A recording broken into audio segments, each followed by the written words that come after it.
Assalamualaikum warahmatullahi wabarakatuh. Perkenalkan, saya Livna Zulfani dengan akhiran NIM 068 dari kelas PWKB. Di sini saya akan mereview materi mengenai potensi ekonomi maritim.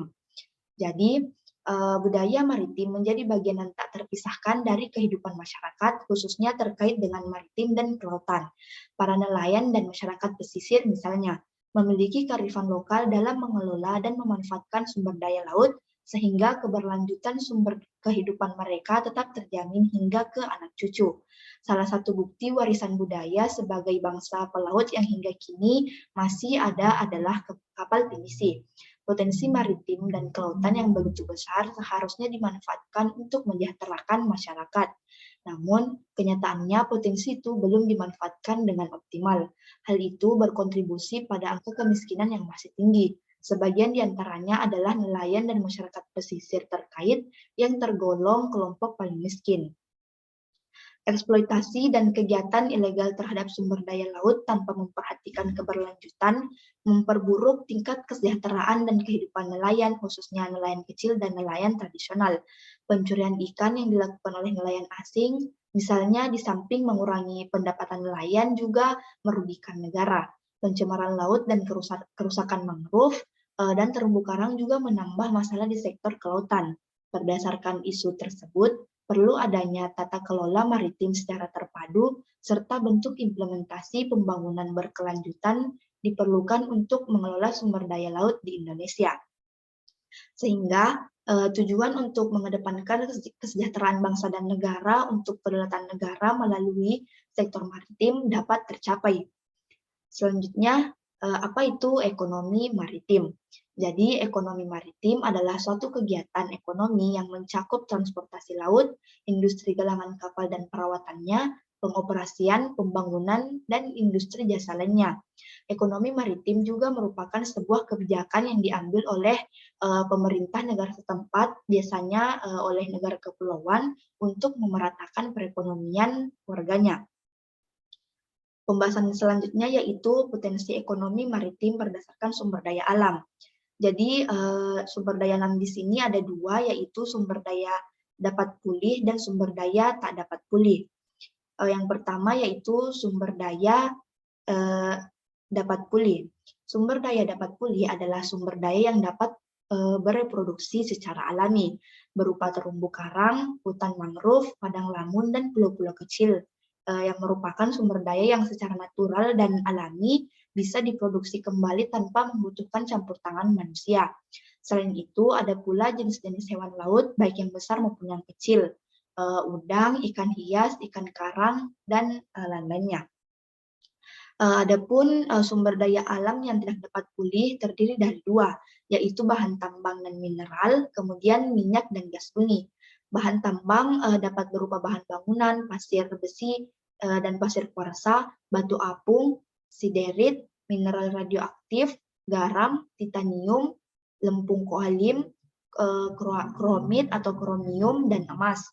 Sedangkan minyak dan gas bumi, sumber daya minyak bumi Indonesia sudah sangat terbatas, sedangkan gas bumi masih sangat melimpah. Maka dari itu, pemerintah mengkonversi yang awalnya masyarakat menggunakan minyak tanah untuk memasak, kini berubah menggunakan gas bersubsidi yang biasa disebut dengan gas melon. Kedua sumber daya alam yang saya sebutkan tadi merupakan potensi perekonomian yang sangat besar bagi Indonesia. Maka dari itu, pemerintah menjadikan pembangunan poros maritim menjadi pembangunan prioritas. Selanjutnya yaitu mengenai potensi ekonomi maritim berdasarkan sektor kegiatan. Jadi kegiatannya di sini ada 7, yaitu pelayaran, perikanan, pariwisata bahari, pertambangan dan energi, kelautan, kekayaan arkeologi, dan yang terakhir kawasan konservasi perairan. Yang pertama yaitu potensi sektor pelayaran. Sebagai negara kepulauan, tentunya jasa transportasi seperti antar atau kirim barang maupun warga yang ingin menggunakan jalur laut dalam berpergian tentunya dapat menjadi peluang bisnis. Tantangan terbesar pada sektor pelayaran adalah belum tersedianya sumber daya manusia yang memadai. Begitu juga dengan kemampuan dan fasilitas kapal angkut yang masih belum memadai. Ditambah lagi sistem pelabuhan di Indonesia juga masih dalam tahap pengembangan dan perbaikan. Pemerintah juga sudah membuka kelas di berbagai universitas tentang logistik. Tentunya ini akan menambah sumber daya manusia pada sektor ini. Selanjutnya yaitu pada sektor perikanan. Luas laut yang negara kita miliki menjadi tempat yang cukup baik untuk ikan-ikan berkembang biak. Tentunya jika dikelola dan dimanfaatkan dengan baik, dapat mendorong ekonomi para nelayan. Tantangan pada sektor perikanan adalah pencurian oleh kapal asing yang dilakukan oleh negara lain dan para nelayan yang masih mencari ikan dengan cara yang tidak baik, yaitu menggunakan bom. Walau demikian, Kementerian KKP terus berupaya membenahi itu semua, mulai dari pemberian sanksi pembakaran kapal dan menarik minat masyarakat dalam mengonsumsi ikan dengan gerakan makan ikan. Selanjutnya yaitu pada sektor pariwisata bahari. Setiap pantai di berbagai daerah selalu menawarkan keindahannya masing-masing, sehingga menjadi potensi sebagai tempat wisata. Wisata bahari merupakan salah satu wisata unggulan yang dimiliki oleh Indonesia. Menurut data Kementerian Kelautan dan Perikanan, Indonesia memiliki 20,87 juta hektar pesisir dan pulau-pulau kecil. Garis pantai Indonesia membentang hingga 99.093 km dengan luas 3,257 juta kilometer persegi. Kekayaan maritim ini membuat wisata bahari di Indonesia tak diragukan lagi keindahan dan keunikannya.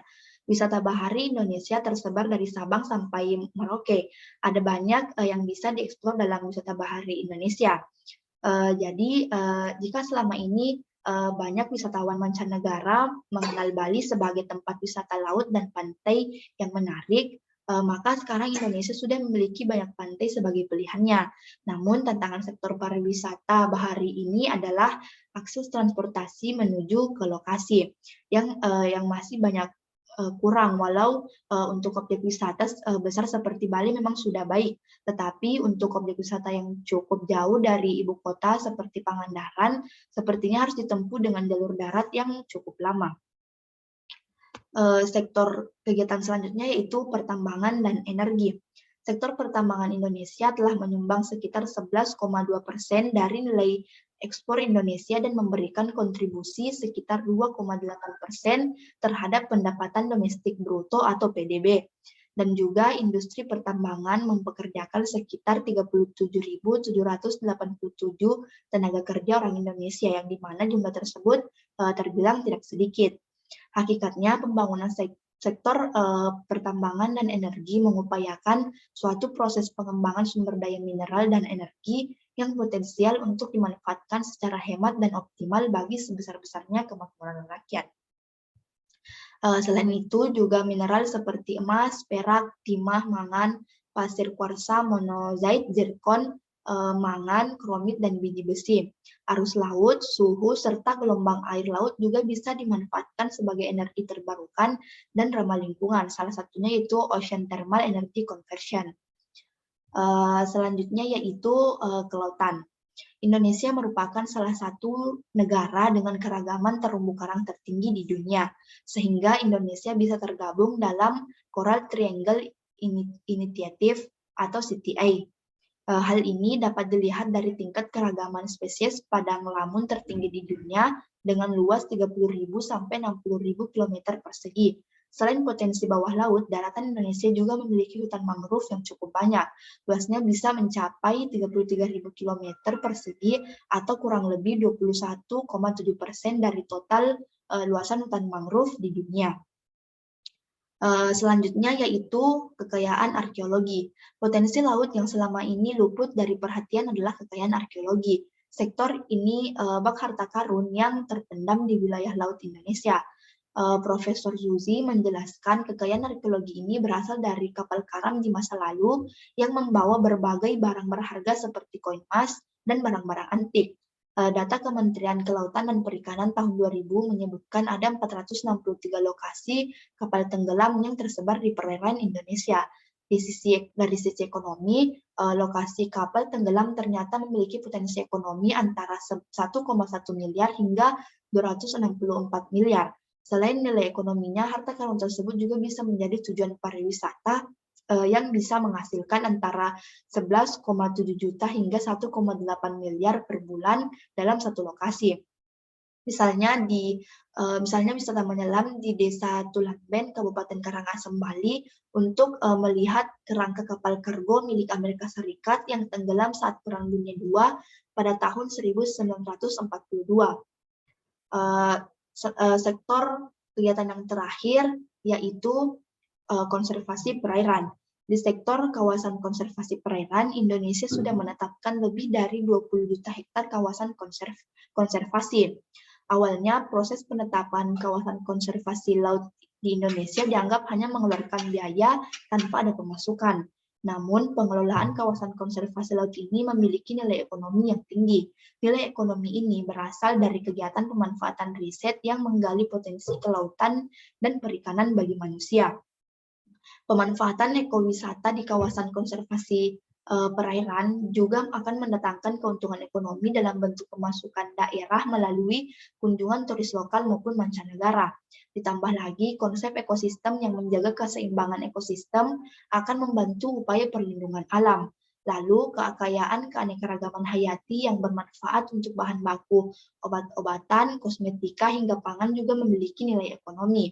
Kekayaan lainnya adalah laut yang menyimpan sejumlah energi terbarukan maupun tidak terbarukan. Sumber daya energi terbarukan yang bisa diberdayakan seperti panas air laut, gelombang laut, hingga arus laut. Sementara sumber energi tidak terbarukan terdapat di dasar laut seperti minyak dan gas bumi. Selanjutnya, yaitu kesimpulan dari review materi ini, yaitu sumber daya pesisir dan laut merupakan ekosistem yang sangat strategis bagi pembangunan nasional. Maka dalam penetapan program dan kebijakannya harus diupayakan adanya efisiensi dalam pemanfaatan ruang dan sumber daya pesisir. Peningkatan pendapatan atau kesejahteraan masyarakat pesisir, memberdayakan masyarakat pesisir, dan memperkaya serta meningkatkan mutu sumber daya alam.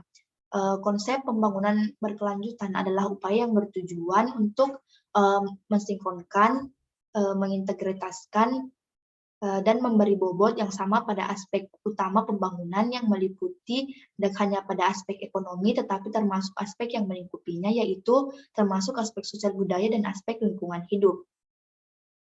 Aspek-aspek utama tersebut harus dipandang sebagai terikat satu sama lain, sehingga unsur-unsur dari kesatuan yang saling terkait ini tidak boleh dipisahkan atau dipertentangkan satu dengan yang lainnya. Kondisi geografis dan